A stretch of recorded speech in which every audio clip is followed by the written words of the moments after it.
All right, good morning. If you're just joining us online, welcome to Mill City Christian Church. We're glad to have you with us today. My name is Pastor Paul. We're going to get started here in just about a minute. If you're on YouTube, go ahead and give us a thumbs up. And if you're on Facebook, go ahead and give us a like and write that down in the comment section. In fact, you could go ahead and even share this video. I am just shared it on my wall, and I'm going to see who I have on here. So I can say hello. Looks like I got a comment. So Lacey, Lacey's not here. So good morning, Lacey. Oh, I'm so sorry to hear that you're sick. So get well soon. I don't know if you're interested, but we're going to be having announcements about passing out the boxes next week on Saturday. So I thought I was going to actually look for you to try to talk to you about that. So that's Thanksgiving food cards that we had out. So we'll talk later. Hope you get better soon. Dave's going to come on up here and do announcements just in a moment. We'll go ahead and if you'd like to go ahead and get stuff together for communion, you can get some bread and some water or juice and take communion with us in just a minute. Here's Dave. But yes, make sure you write down something in the comment section, and I'll go ahead and say hello.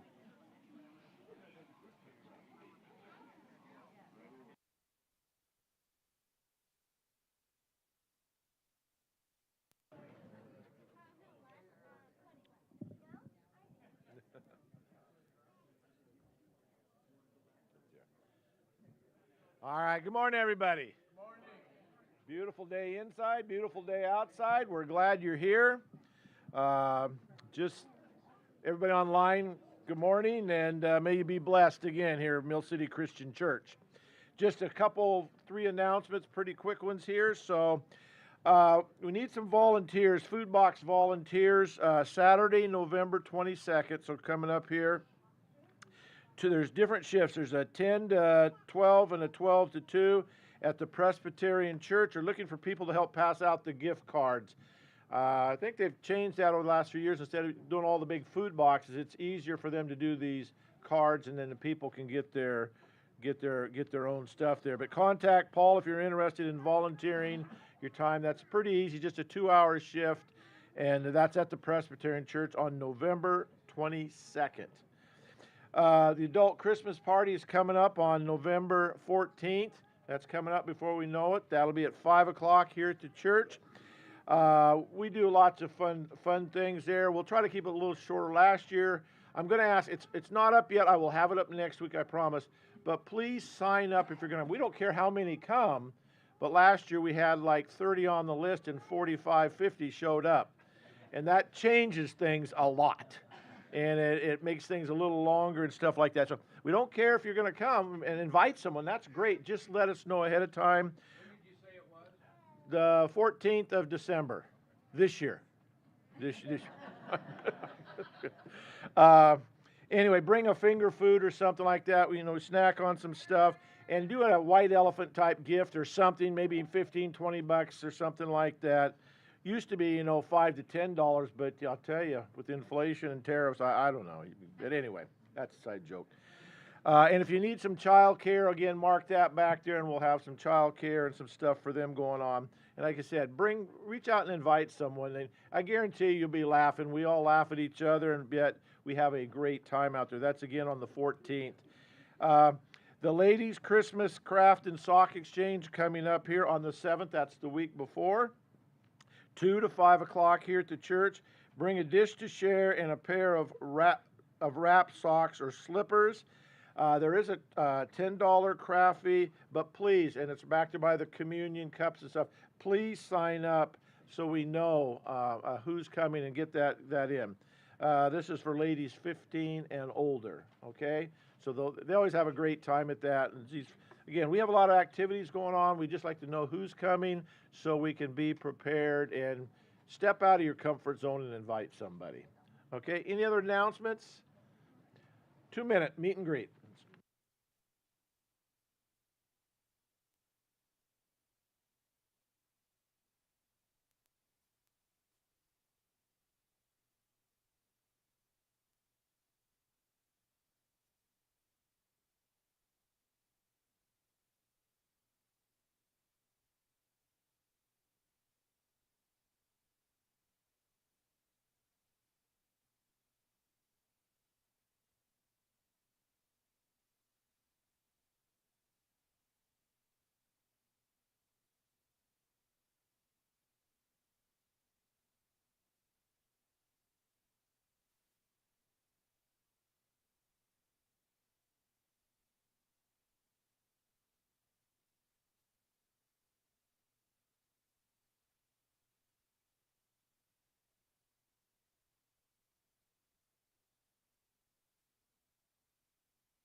Good morning. All right, let's get back to our seats and get ready to worship together. So cute. I'm just staring at you.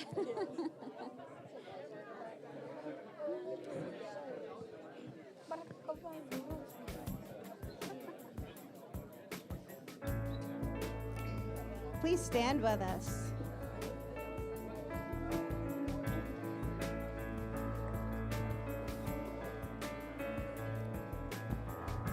Remember those walls that we called sin and shame? They were like prisons that we couldn't escape. But he came and he died and he rose. Those walls are rubble now.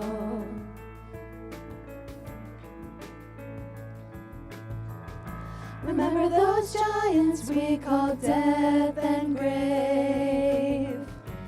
They were like mountains that stood in our way. But he came and he died and he rose. Those giants are dead now. This is our God, this is who he is. He loves us. This is our God, this is what he does. He saves us. He bore the cross, beat the grave. Let heaven and earth proclaim, this is our God, King Jesus.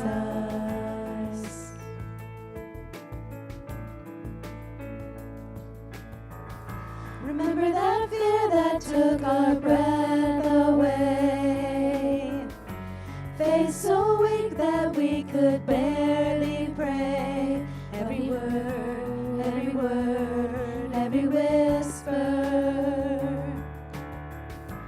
Now those altars in the wilderness tell the story of his faithfulness. Never once did he fail, and he never will. This is our God, this is who he is. He loves us. This is our God, this is what he does. He saves us. He bore the cross, beat the grave. Let heaven and earth proclaim, this is our God, King Jesus. Who pulled me out of that pit? He did, he did. Who paid for all of our sins? Nobody but Jesus. Who pulled me out of that pit? He did, he did. Who paid for all of our sins? Nobody but Jesus. Who rescued me from that grave? Yahweh, Yahweh. Who gets the glory and praise? Nobody but Jesus. Who rescued me from that grave? Yahweh, Yahweh. Who gets the glory and praise? Nobody but him. This is our God, this is who he is. He loves us. This is our God, this is what he does. He saves us. He bore the cross, beat the grave. Let heaven and earth proclaim, this is our God, King Jesus. He bore the cross, beat the grave. Let heaven and earth proclaim, this is our God, King Jesus.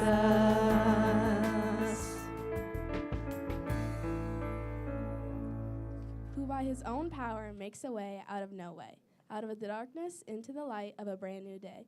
That is who he is, and that is all we have to say.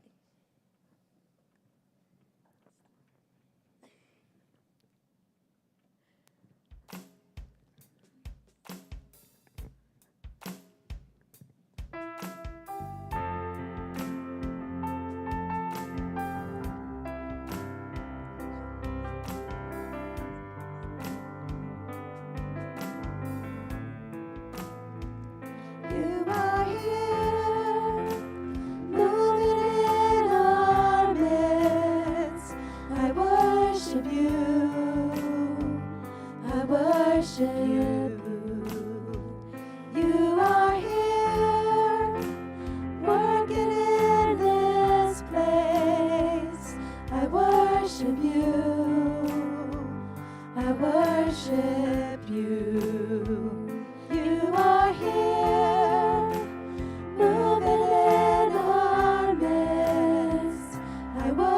worship you. I worship you. You are here, working in this place. I worship you.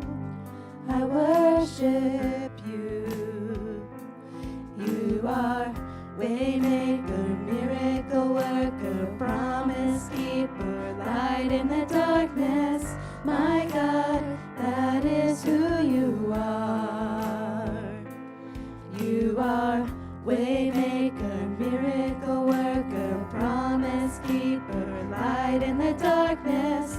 My God, that is who you are. You are here, touching every heart.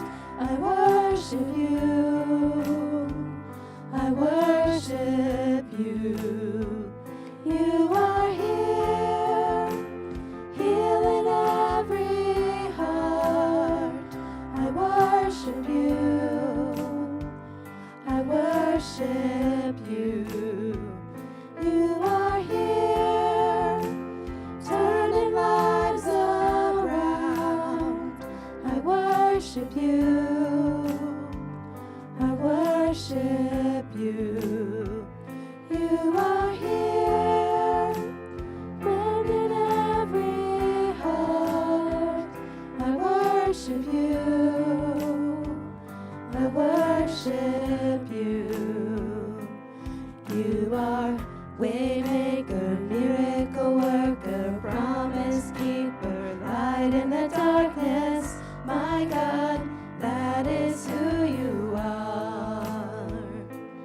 You are waymaker, miracle worker, promise keeper, light in the darkness. My God, that is who you are. That is who you are. That is who you are. That is who you are. That is who you are. That is who you are. That is who you are. That is who you are. That is who you are. Even when I don't see it, you're working. Even when I don't feel that you're working, you never stop, you never stop working. You never stop, you never stop working. Even when I don't see it, you're working. Even when I don't feel that you're working, you never stop, you never stop working. You never stop, you never stop working. Even when I don't see it, you're working. Even when I don't feel that you're working, you never stop, you never stop working. You never stop, you never stop working.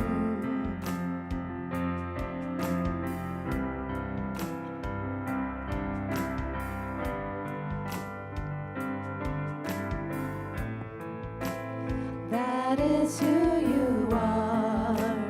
That is who you are. That is who you are. That is who you are. That is who you are. That is who you are. That is who you are. That is who you are.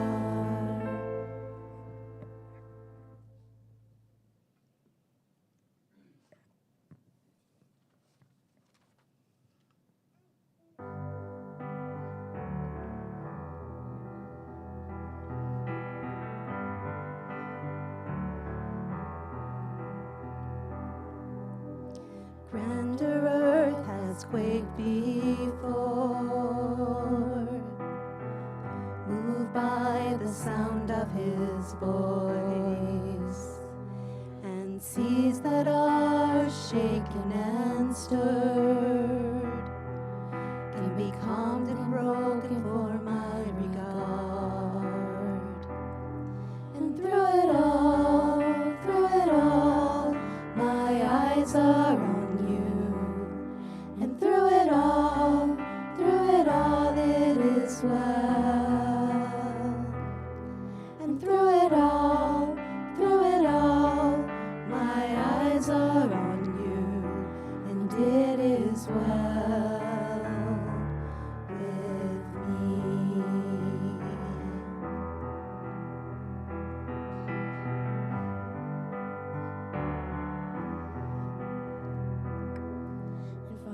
it for me to not believe, even when my eyes can't see? And this mountain that's in front of me will be thrown into the midst of the sea. And through it all, my eyes are on you. And through it all, it is well. And through it all, my eyes are on you. And it is well. It is well. So let go, my soul, and trust in Him. The waves and winds still know His name. So let go, my soul, and trust in Him. The waves and winds still know His name. So let go, my soul, and trust in Him. The waves and winds still know His name. The waves and winds still know His name.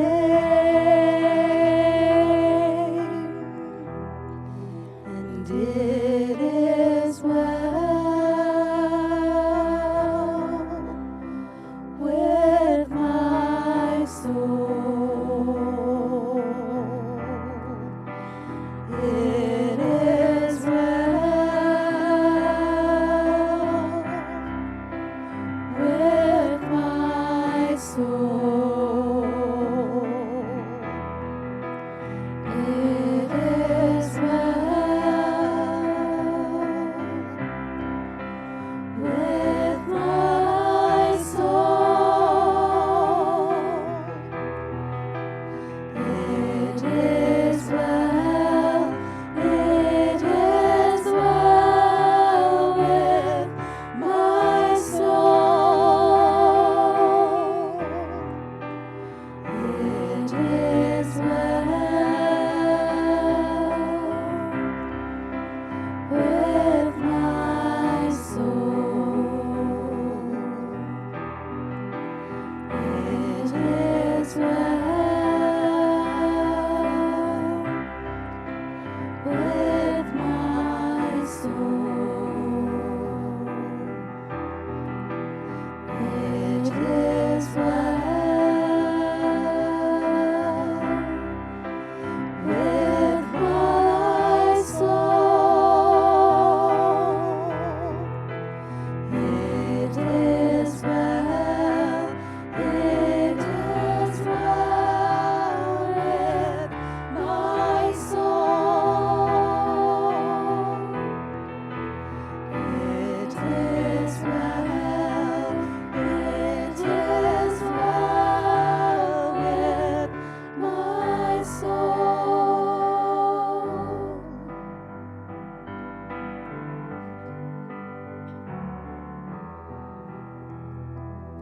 And through it all,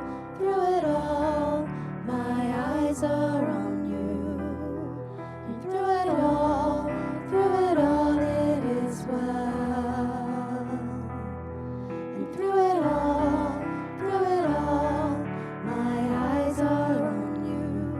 And it is well with me.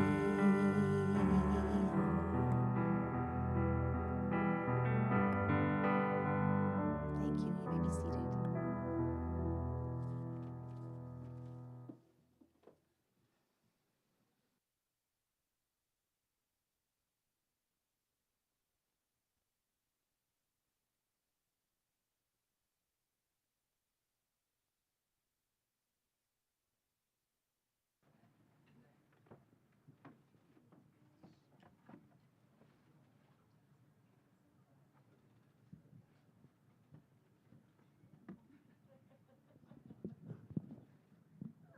Morning, everyone. So I wanted to start off by telling you guys a story about this man from the 18th century.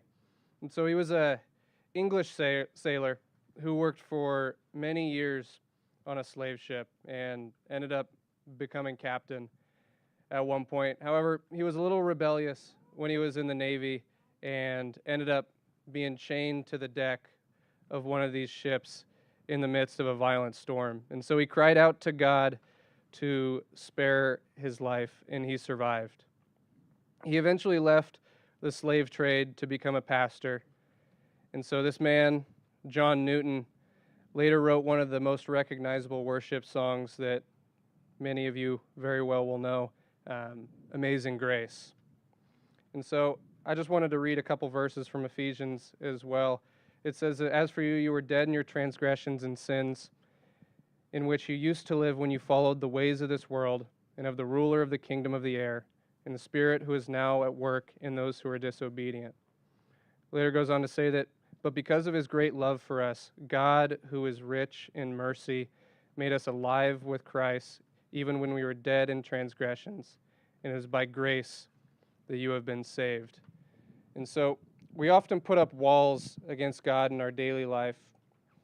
We say, "I don't need you, I'm good on my own," or to quote one of my favorite movies, Coach Carter, "I did that." But Paul says that's who we used to be. We were dead in our transgressions and sins in which we used to live. And so Jesus didn't wait for us to prove our worth.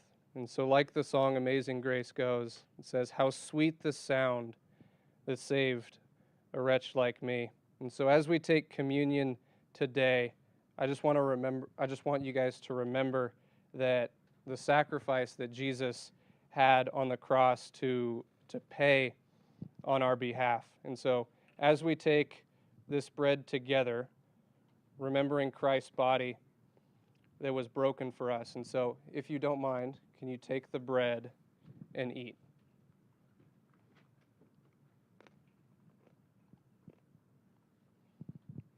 And so in the same way, the cup, remembering his blood that was spilt to wash us clean, can you please take the cup and drink? Thank you.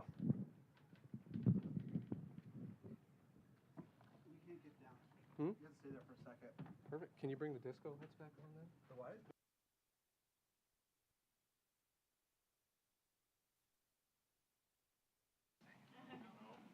Is my mic on now? Okay, good. So, not everybody knows who you are. You want to tell them who you are? My name's Colin Thurston. If you haven't known me, you'll probably know a lot of my family. David Plotz, that's my grandpa, and then Gary Plotz, I don't remember. There. Where did you go? There you are, in the back.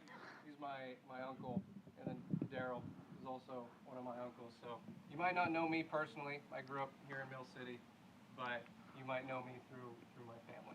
And so tell us also, come close, actually switch sides with me. Switch, you get the microphone. So tell us, like, I heard you had like some big news about school. Like you got accepted to like this minor school or something? Minor school. Yeah, minor school. Yeah. So what's going on the first choice? Tell us about this. I just got accepted into medical school at OHSU up in Portland. On your first try, right? Congratulations. Thank you. So Grandpa's really proud of that, just so you know. And so he grew up in the church. He's been gone for the last like 5 years at school. And so, but thank you for coming back and doing this. Congratulations on that. Thank you. No problem. Just wanted to embarrass you a little bit. All right. So if the kids would like to go ahead and be dismissed, you guys can go ahead and go on out to Children's Church. So this morning, I noticed that the old banner was starting to come down, and I said, oh, I need to go get the banner fixed. I'll take the old banner down and go get it fixed. I'll put up this other one that we have that's identical, and I'll put that one up in its place, and nobody will even know the difference.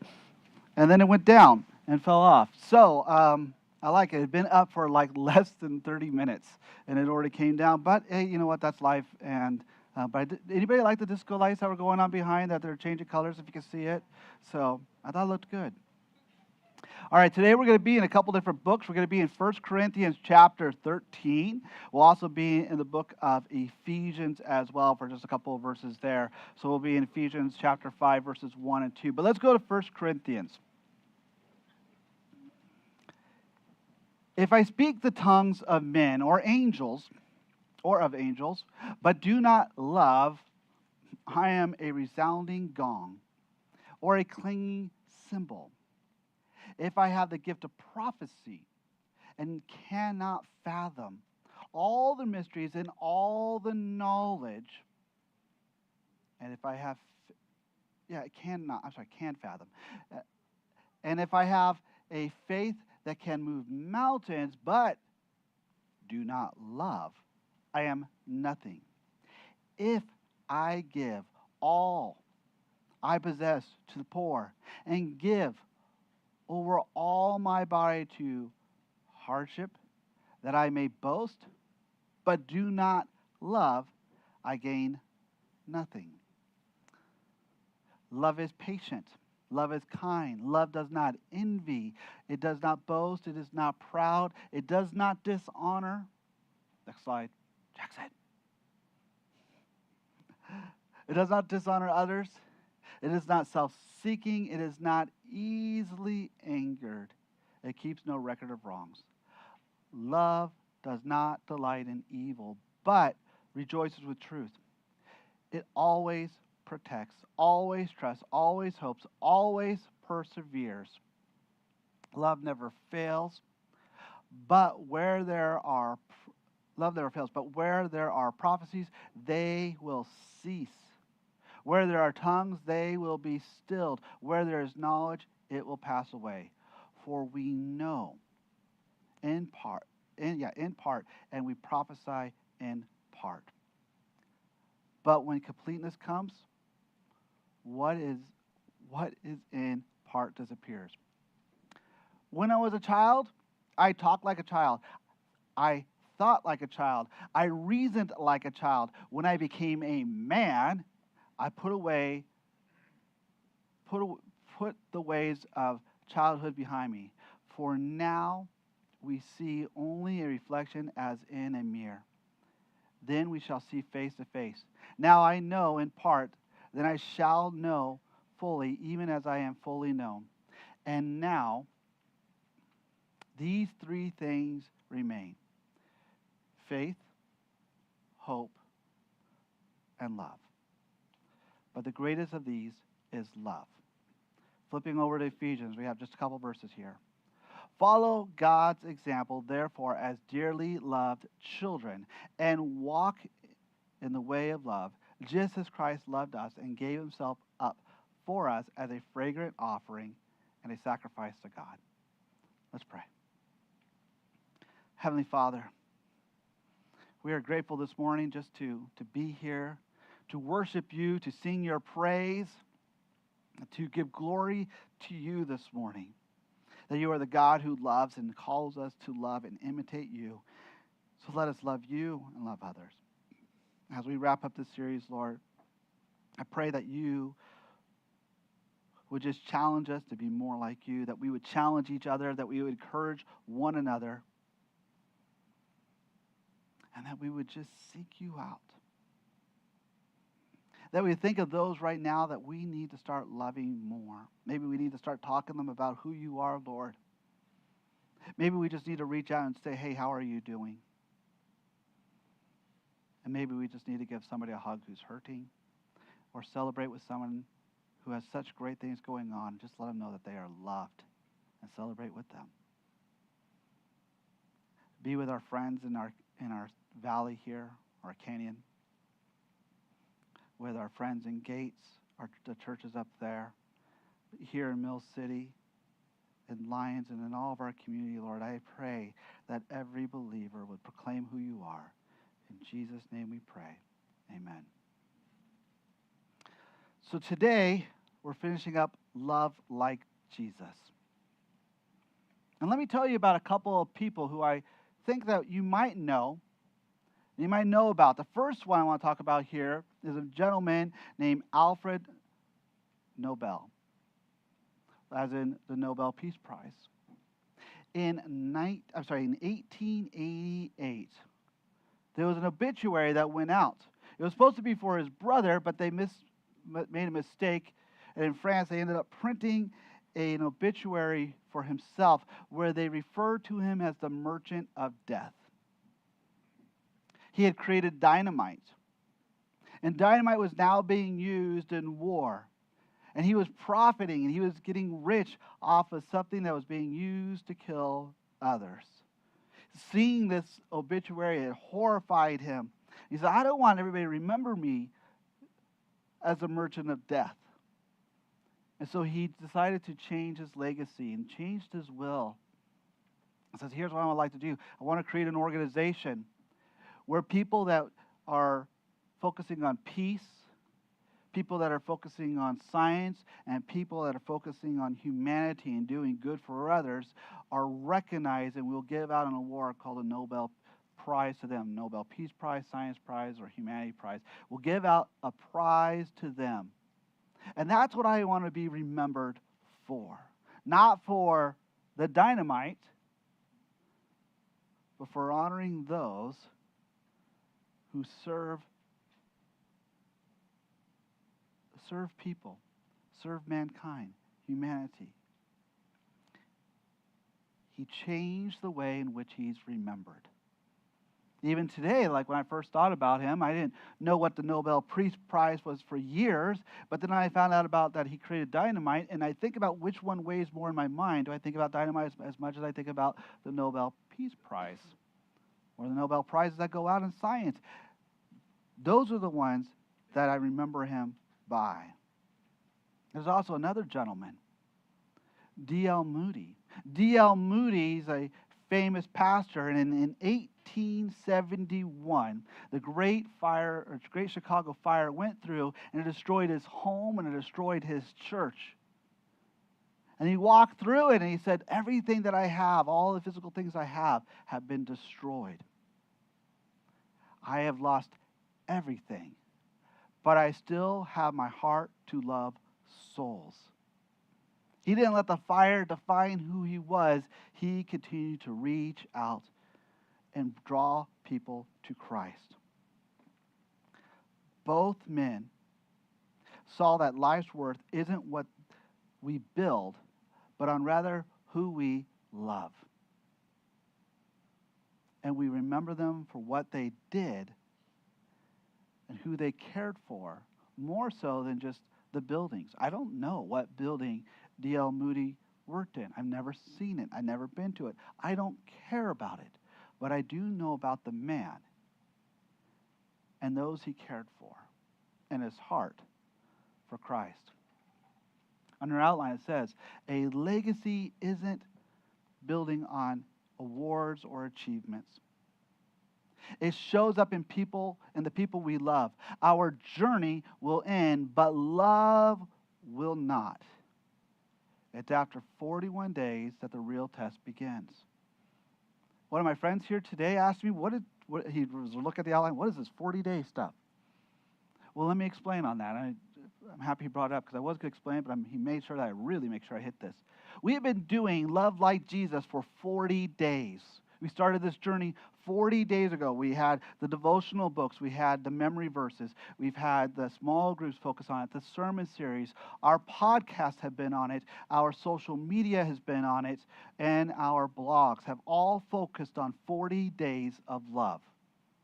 8 different ways in which we try to find different ways to bring it up into people's minds so that we would think about it, we would reiterate it, we would consider it, we would be focused on loving. And it's great because I've heard some wonderful stories of how people have been loving other people, about how other people have encouraged people to come to Christ or to come here to church and invited them. And I enjoyed seeing this over the last 40 days. But what about tomorrow? Does it end today? or do we continue to do this tomorrow? Because the whole point of this is not that we focus on this for 40 days and go, okay, I did it, I'm good, and I check it off, but rather that it changes who we are at our core so that we will continue to love others in the future. Because that's what people will remember. They won't remember your theological arguments. They won't remember the things you build. What they'll remember is who you are and how you loved others. And I'm not talking about just the cushy, warm, smothering mother kind of love. I'm talking about the love that sticks with people and is committed to caring for them. I've had family members, grandparents, who weren't necessarily real warm. You didn't go up to them and give them a hug. They were just men. One of them was a sheriff. And he was just a man's man type of guy. Funny thing is, he's actually one of my favorite grandparents because I knew he loved me. He cared. He would spend time talking with me. He let me know through his actions and his words that he loved me. I look forward to seeing him one day in heaven. What will you be remembered for? Achievements fade, but our love, it shapes other people, and that's what lasts. So let's go and look at our outline. Number 1. I'm loving, so love outlasts my name. I'm living, so love outlasts my name. We want to make sure that we're living for Christ so that people remember us and so that we change people's hearts. Here's the thing. People may not remember you in 150 years, but if you love somebody and you change somebody else, then in that time frame, they're going to hopefully love, because the way you influence, they will love others, and then therefore will change the people of the future. It will be exponential, because if you change just a few people, or just even 1 or 2, and they learn to imitate you and then love 1 or 2, you'll see the number grow and grow and grow, even though you are no longer here. And maybe people don't remember your name, but when you trace it back, it's because it started with you. Paul tells us in 1 Corinthians chapter 13, verse 8, love never fails. But where there are prophecies, they will cease. Where there are tongues, they will be stilled. Where there is knowledge, it will pass away. Those things do not last.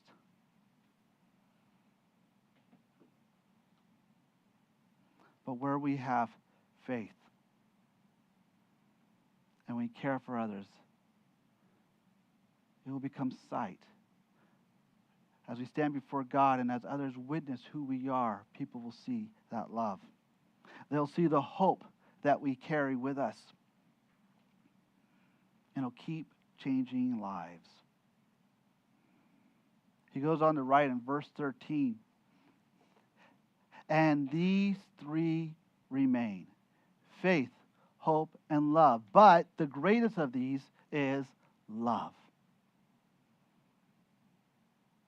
The greatest of all the things God wants us to do is love.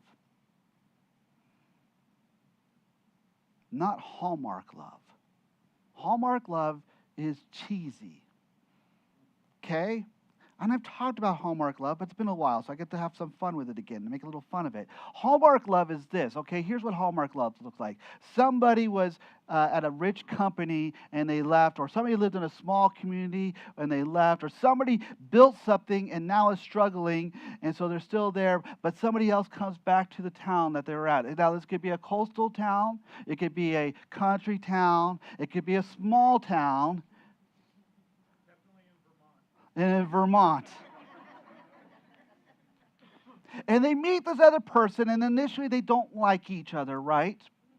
They don't like each other, but then they grow together, and they go through these moments where things are like a little rocky, and then everything comes together, and they realize they love each other, but we're now going to move into the third act, so there's got to be a conflict. So now they're going to have an argument. So either that person's going to go back to the city, that person is going to go ahead and decide to shut down the company, that person's going to run off, and one of them's going to take off, and then they're going to realize their mistake, and they're going to come back, and then they're going to come back to the person, and they're going to start that company back up. They're going to go ahead and build a life back together. They're going to go ahead and do something big, and it's the same story, and they all hug and they kiss, and it's super cheesy, and it's predictable.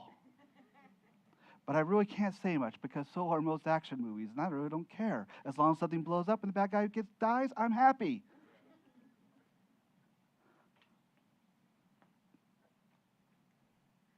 That's not love. That's a romance story. Love is an actual commitment of changing other people's lives, and it's not usually that pretty.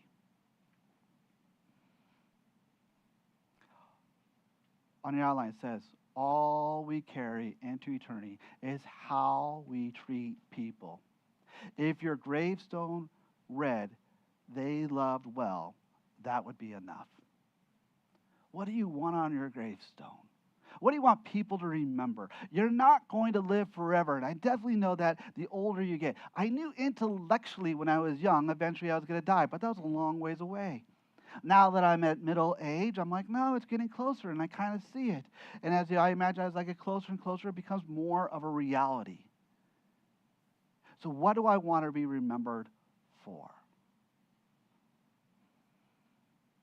If you saw that on someone's gravestone and you never heard their name, what would you come to the conclusion about that person? Would you care if they were rich? Would you care about their background? You would just know that they were people who loved well. And you would probably be a little bit curious about what would inspire others to say that about them when they're gone. The truth is, without love, everything fails. Do you know it's love that determines worth to everything? Everything that you love, everything that you care about, money has no value, has zero value. But people love it so much that they go ahead and raise the value. Now, it's not probably a good love because you don't want to have the love for money. But without love, it's what gives meaning. Love is what gives meaning to everything. And without it, it doesn't have much meaning. It's just what exists. Love changes everything.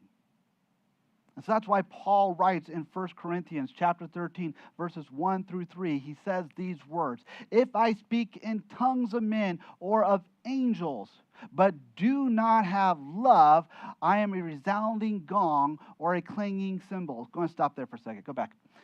A clanging cymbal. What do I sound like? Here's what it is. Have you any of you guys ever gone to a junior high band and listened to them play?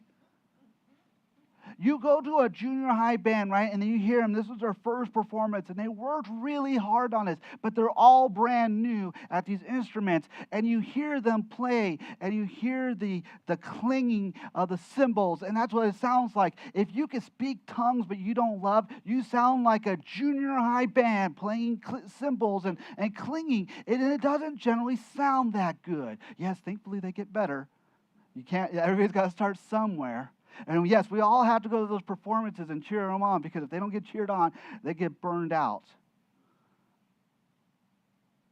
But that's what it says. Paul's saying you sound like a junior high band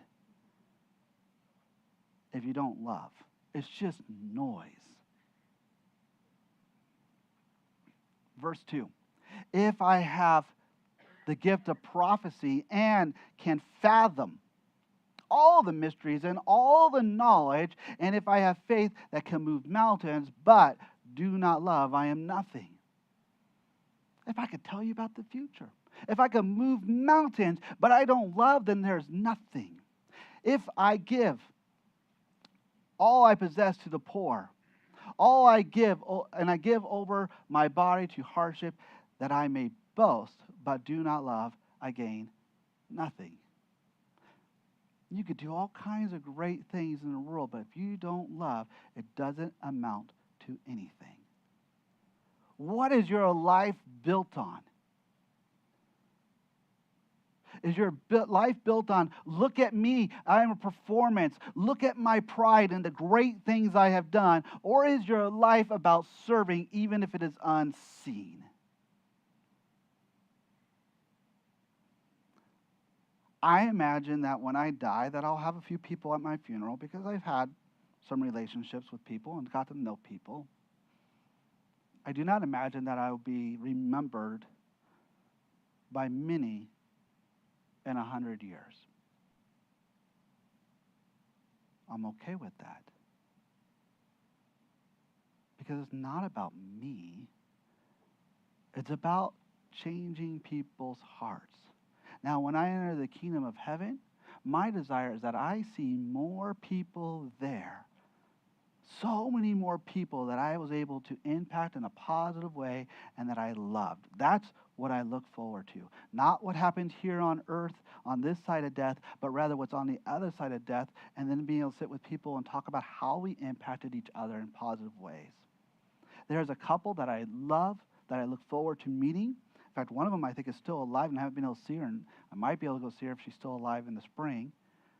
Her name is Bernice. Her husband was Jay. They would buy us a meal every single year.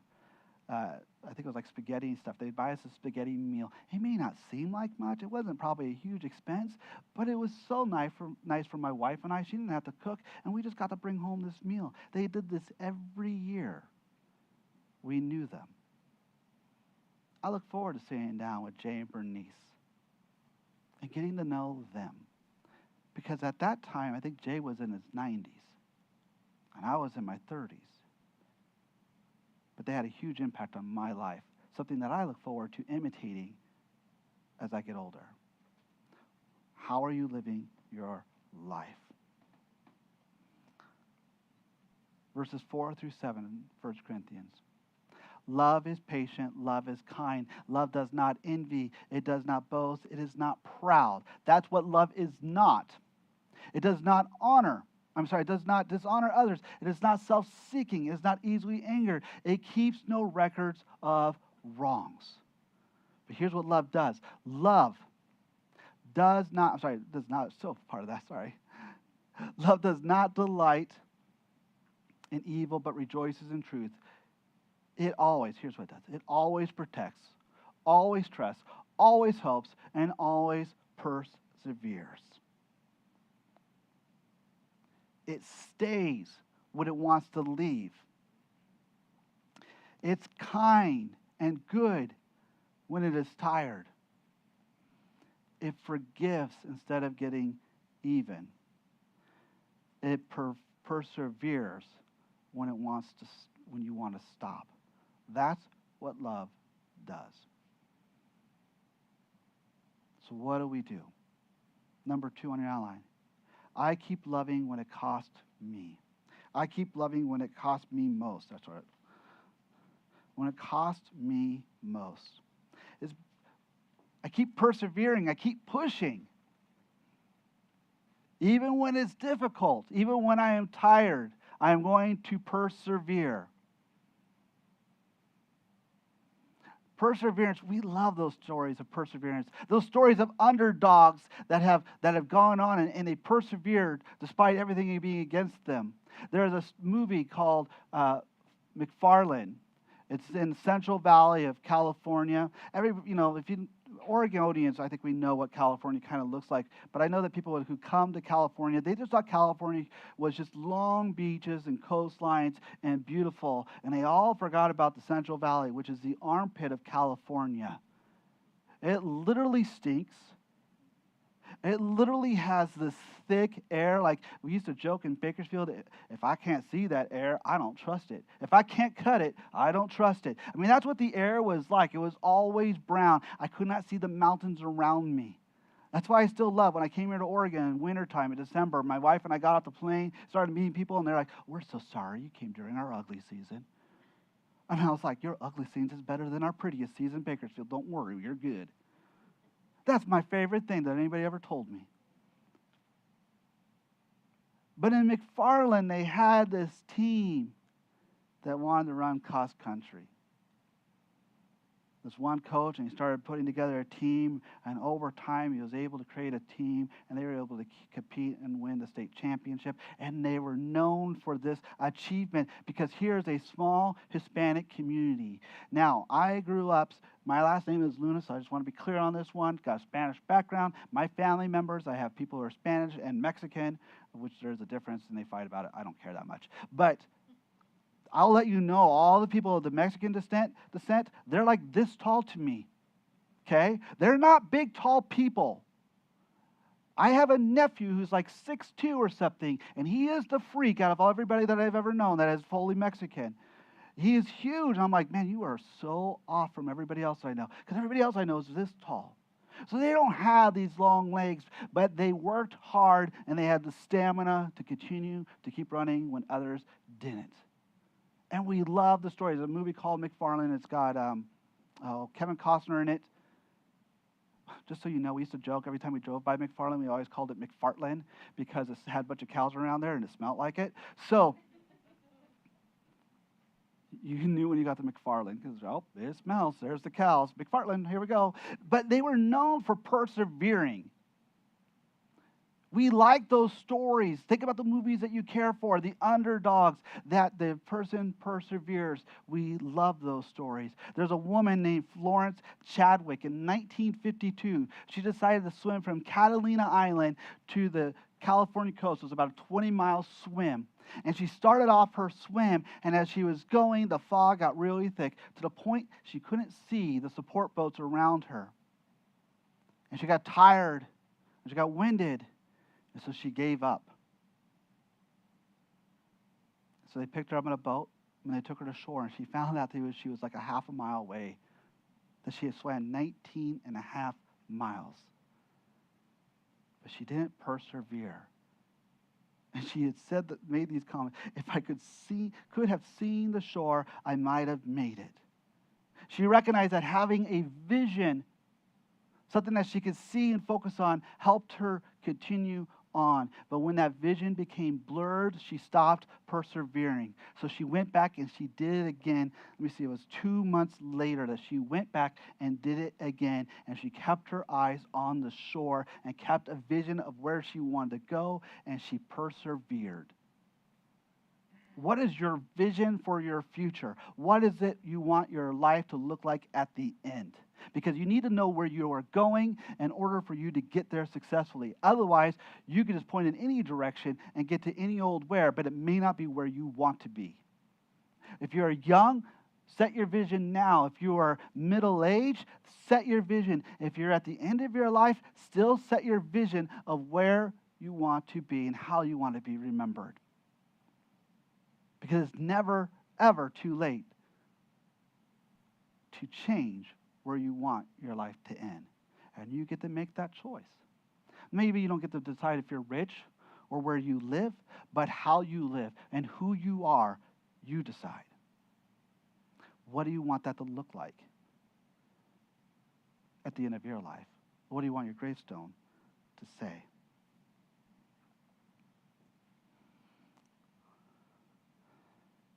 We need to persevere. Because, as Paul writes in 1 Corinthians 13:8, love never fails. Start by loving others. It doesn't fail. Prophecy will end. Tongues will cease. But love doesn't. What remains is love. The greatest of these is love. How do we do that? Paul writes in, go ahead and go to Ephesians. In Ephesians chapter 5, verses 1 and 2. Follow God's example. God sets the example. Follow God's example. Therefore, as dearly loved children. And walk in the way of love. Jesus Christ loved us and gave himself up as a fragrant offering and sacrifice to God. That's how we are to live. We're to follow God, who is our Father in heaven. We are to imitate him. Don't you love it when you have like little kids and they start imitating you? I hope that you love it. I hope the things that they're imitating are things that you enjoy. It's fun watching my little ones as they grew up. They would start imitating mom, or they would start imitating you or me, or when they dress up like us and then they start trying to walk around like us and act like us. And they're imitating what they observe, and it's influencing who they are.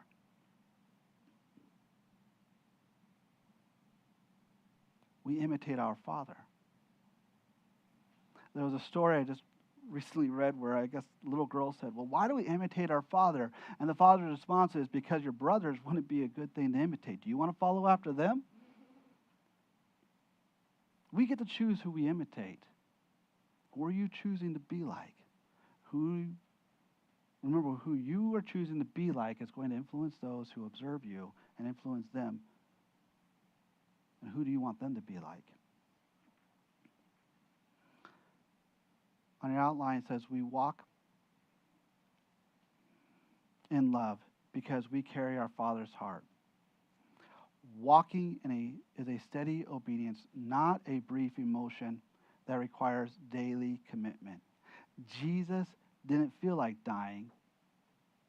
Didn't feel like dying on the cross, but he did. He chose to.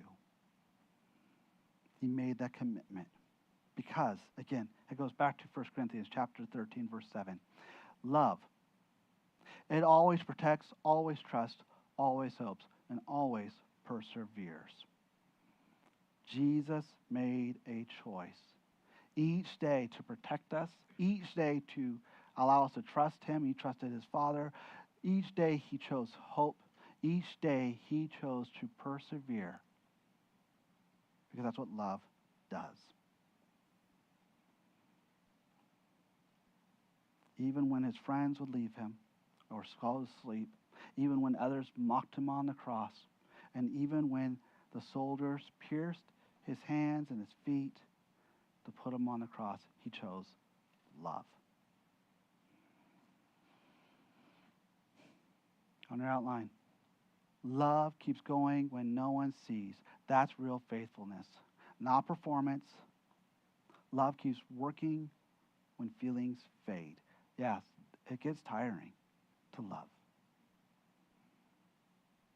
But I'll tell you this, or just for the men here, real men continue on even when you don't want to. Even when you're tired. I have been outside building this gate, and I knew nothing about how to build a gate. And I made mistakes. I poured the concrete incorrectly. First I made it too small, then I made it too big, then I had to go buy a tool so I could shave it down to the right size.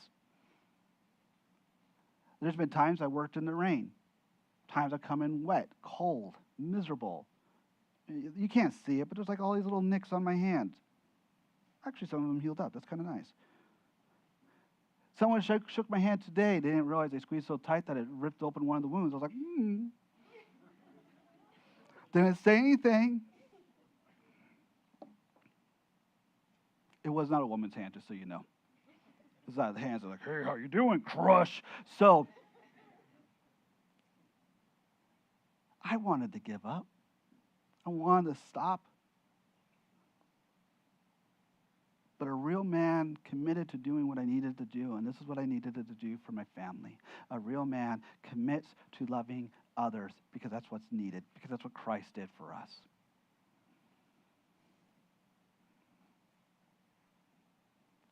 So when we choose to follow Christ, we are mirroring our Father in heaven. We're mirroring the one, next verse, the one who gave, on this, it's like the third line down, himself up for us as a fragrant offering and as a sacrifice to God. And that leads us to number 3. I keep loving when the crowd moves on. When everybody else is gone, I have a chair there because I just love this chair. When we have an event in this building here, all the chairs, sometimes we have to like clear out all these chairs. We designed it so that we could have event things in this room. But you know that when an event is done, that all these chairs have to go back. I am always grateful for those who stick around and say, you know what, we're going to unpack all these chairs and get them back out. When everyone else moved on, even if there's one or two people, I'm like, yeah, thank you. That's love. That's commitment. So what are we to do? Well, let me just give you a couple things. First, start off with this. Number one, begin each morning with a prayer of thanks. Telling God, thank you. Praising God. In fact, I should have wrote down praise and thanks. Praising God. God, we love you. We know you're awesome. We thank you for the things you've given us and that how much you have loved us. And then end your day with this. Number two, end each night asking, did I love someone well today? Not did I hallmark someone well today, but did I love somebody well today? Did I keep forgiving? Did I keep serving? Did I keep showing up? Because all these humble acts are what defines who your character is. And when we love like that, it lives up an offering. In fact, Ephesians chapter 5, verse 2 says, an offering as a fragrant offering and a sacrifice to God when we do those things. And God receives those with joy.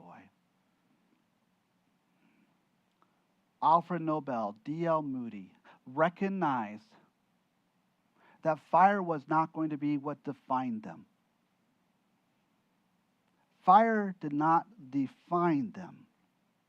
While it proved that it could destroy buildings and even take people's lives, it did not and could not harm people's hearts and souls. What changed people's hearts and souls was love. So let's look back one more time. One of my favorite verses. And now these three remain: faith, hope, and love. But the greatest of these is love. On our outline, what we build may burn, but who we love will remain. Keep loving when the lights fade and the crowd moves on, because that's when it matters the most. On your outline, let's look at our next steps. What does love look like when no one sees it? What does my love look like? What does my love look like when no one sees it? When no one's paying attention, and maybe I won't get any accolades, what does it look like when I love people? And then the next one, who will I check on this week that others have forgotten? Somebody, I'll let you know this, somebody out there can use a little love and encouragement. It could be as simple as a text message. It could be as simple as a quick phone call. It could be as simple as walking over. I actually don't like phone calls and I don't like text messages, but I do like seeing people in person. It could be as simple as that. It could be as simple as writing a letter, as simple as giving somebody a hug and saying, I love you. Let's close in prayer. Heavenly Father, I just thank you that we can just love like you, that we've done this 40-day journey. But day 41, that's tomorrow. How will we live out our life on day 41? When this is over, how will I live my life? Will it still be someone who loves and cares for others? Or am I just going to go back into my old habits? I ask that you would change my heart to be more like you, because that's what I desire, to be more like my Father in heaven, the Father in heaven who created me, the Father in heaven who changed my world. In fact, even created and then changed it and then promises future change. The person who cares for me always, even when I'm dumb and stupid at times, even when I argue and I fight, he still loves me. Let me learn to be like you, God. Imitating who you are, being more like your Son, so that when I walk into the kingdom of heaven, you can say, well done, good and faithful servant. Let us sing your praise today, desiring to be more like you. Amen. Will you stand with us? You could have been so many things. I wouldn't blame you. Look at the mess that I have made. I am so glad that it was you.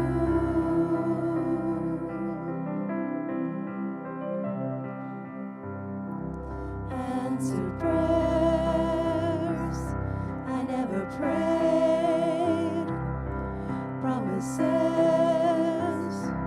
I didn't know that you had made. I'm so glad that it was you. I'm so glad that you are God, my God. Rich in mercy, what a gracious God. Slow to anger, full of steadfast love. I'm so glad it's who you are.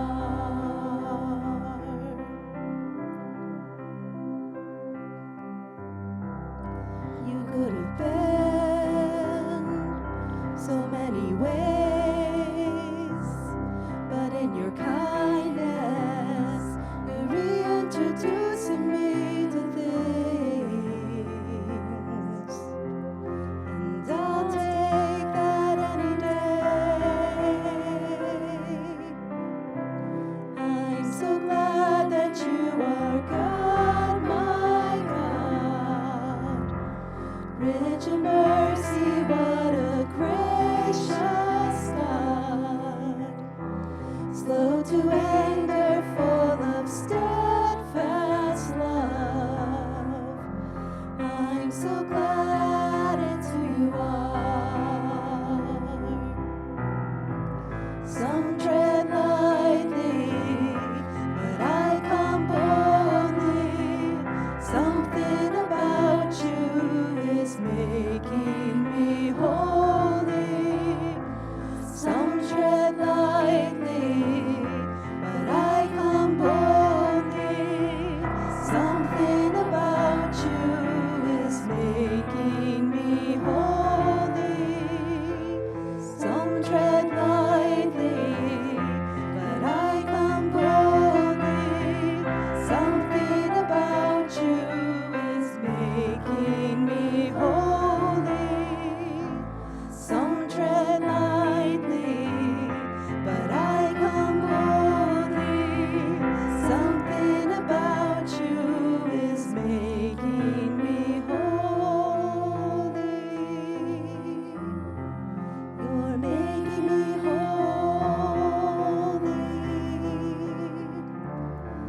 You're making me holy.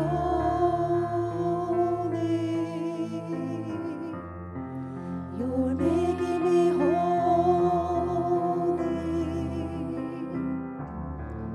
It's all 'cause you are God, my God. Rich in mercy, what a gracious God. Slow to anger, full of steadfast love. I'm so glad it's who you are. I'm so glad it's who you are. I'm so glad it's who you are. And we won't take it for granted.